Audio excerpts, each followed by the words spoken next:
Well, welcome back to The Real Story. This just is like a bad rash. It just keeps coming back. Headlines: millions of young and not so young adults still live at home. Shock survey shows 85% of parents thrilled to have adult kids move back home. Bank of mom and dad paying out $1,474 a month on average to adult kids. Wow. Adulthood is starting later. You live with your parents? Is that a problem? A 2024 study says that adulthood starts at 27 years old. Checkout time when I was growing up was at 18. That's when they break your plate and change the locks on the doors. You moved out at 18. Now it's 27. A 2025 survey said that 25% don't know how to change a light bulb. Come on. Al, can you replace that light bulb in the kitchen? What does it look like I'm doing? You're an adult and 25%, 1 in 4, don't know how to change a light bulb? You hold on and start turning to your left. Oh, come on. That's just ridiculous. And look, here are some facts that you just need to think about. 33% of 18 to 34-year-olds are living with at least one parent.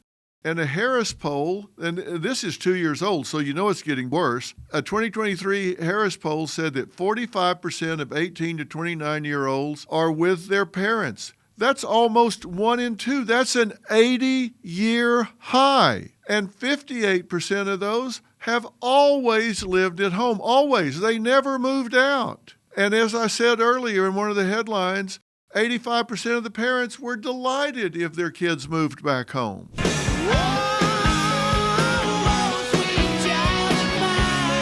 Why are they doing this? Their parents are financially assisting their adult kids. Now, what are the excuses that these adults, I call them adults because chronologically they would be adults, but functionally they're not adults. The number one excuse is inflation. They can't afford to live on their own. They can't afford to get out, get an apartment, get transportation, get themselves dressed, get to a job. J-O-B, job. That's where you get up and you go somewhere and you perform a function that somebody's willing to pay you for. So we'll get back to that in a minute because that seems to be a nasty concept. The average living wage for these people that give inflation as an excuse, the average living wage, what you have to make to be able to live independently for one person right now is $45,000 a year nationwide. Now, of course, it's higher in some cities like New York and LA, but nationally it's $45,000 a year. Now, average for people 20 to 24,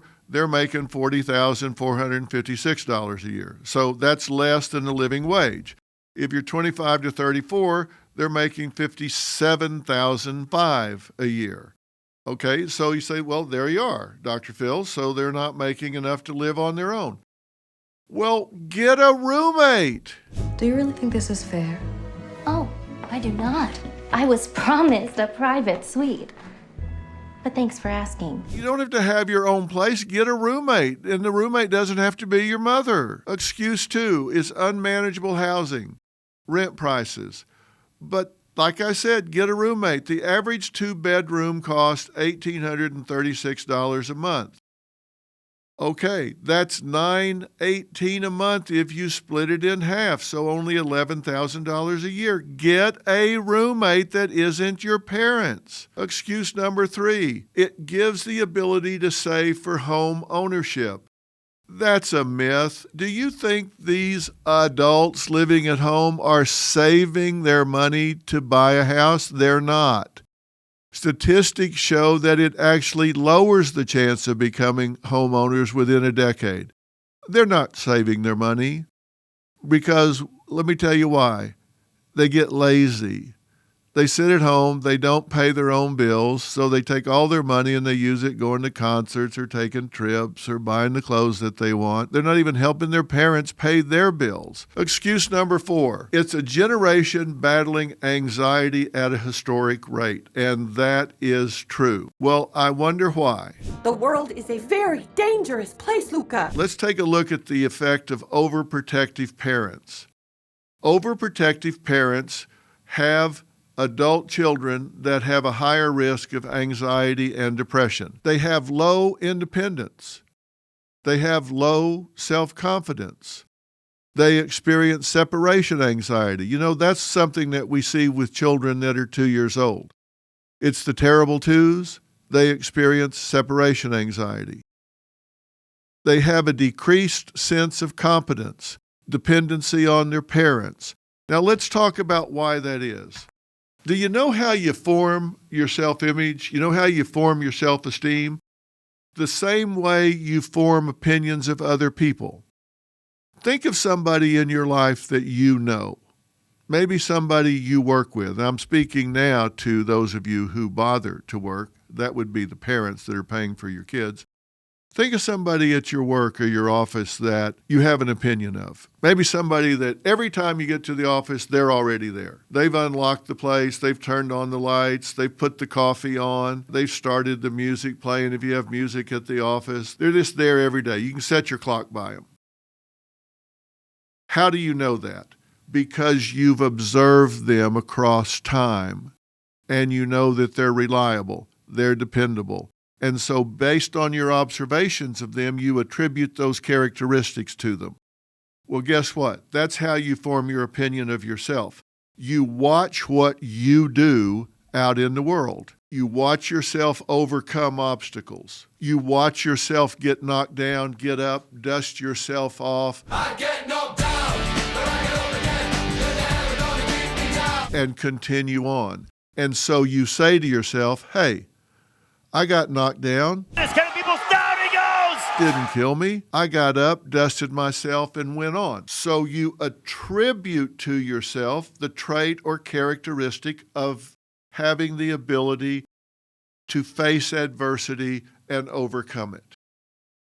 If you're facing a hard task, a challenge, and you stay hooked up to it, then you say, wow, I have stick-to-itiveness.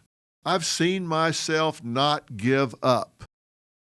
And so you hang in there and you go along with it. I have a really good friend that's a comedian, Ron White. You guys may have seen him. He was in the Blue Collar Comedy Tour. He used to joke that his dad said, that boy's got a lot of quit in him. He was joking, of course, but you watch people, and based on whether they quit or they don't quit, whether they stay hooked up, you make attributions. And that's how you learn about yourself. If somebody breaks up with you and it breaks your heart, but you bounce back and you learn to love again, you say, hey, you know, I'm emotionally resilient. I can handle things. You attribute that to yourself. But you know what? If you do everything for your kids, if you smooth out all the bumps, if you never let them fall and scrape their knee, if you never let them get out there and get knocked down and have a chance to get up and dust themselves off, they never have a chance to attribute to themselves the attribute of having the ability to overcome adversity. You never let them learn that about themselves. So they do have compromised self-esteem. They do have an inability to learn that they're tough, that they're resilient, that they have bounce back ability. You cheat them out of that. If you let them live at home, they don't observe themselves overcoming the obstacles in life. They're dependent on you, so they've never learned that they can do that. You cheat them out of that. And that's called enabling. And you know why you enable? You think you're enabling so you're helping them be comfortable, but that's really not why you do it. You do it so you don't have anxiety. You do it because you don't worry about them being out on their own. You do it to make yourself feel better, and you do it at their expense. And then we have to dial in the effect of social media. And there's FOMO, F-O-M-O, fear of missing out. It creates anxiety and depression because these kids, now young adults, are comparing themselves to everyone else.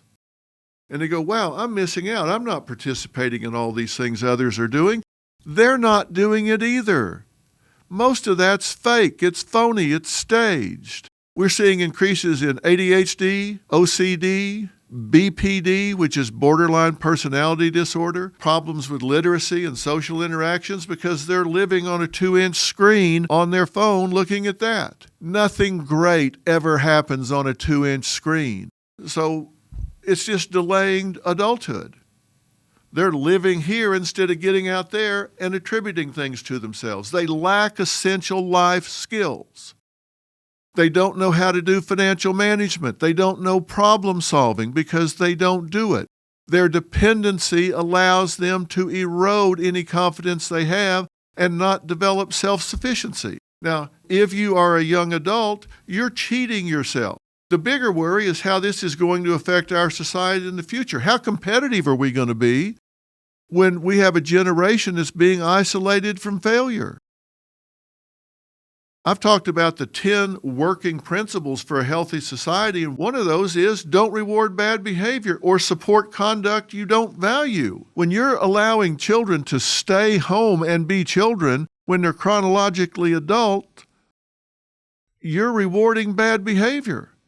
They should be out learning. They should be out overcoming. They should observe themselves conquering the world. Another one of my principles on the list is we have to actively live in support of meritocracy. We need to reward talent, skill, contribution. A meritocracy. That's not happening when kids are at home. Adults are at home living like children. Another principle is you need to identify and build consequential knowledge. That means they need to develop a skill that pays off, something the world is willing to pay them for.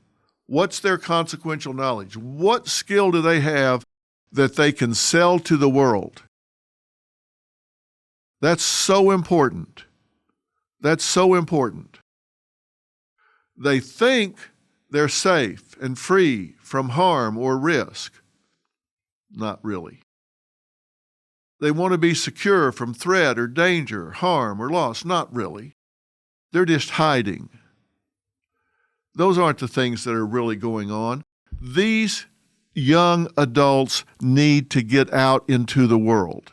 It isn't punishing them. You think, why would I be mean to my child? I've raised this child. I love them. I care about them. I want to nurture them. You're not nurturing them. You're cheating them. And here's the big question that you should be asking yourself, and every adult living with their parents should ask themselves. What would I do if I didn't have a parent? What would I do if mommy or daddy weren't here for me to come and live with? What would I do?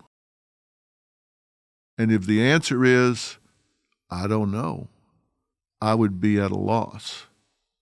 You better start coming up with a different answer while you have a chance to phase into it instead of going cold turkey.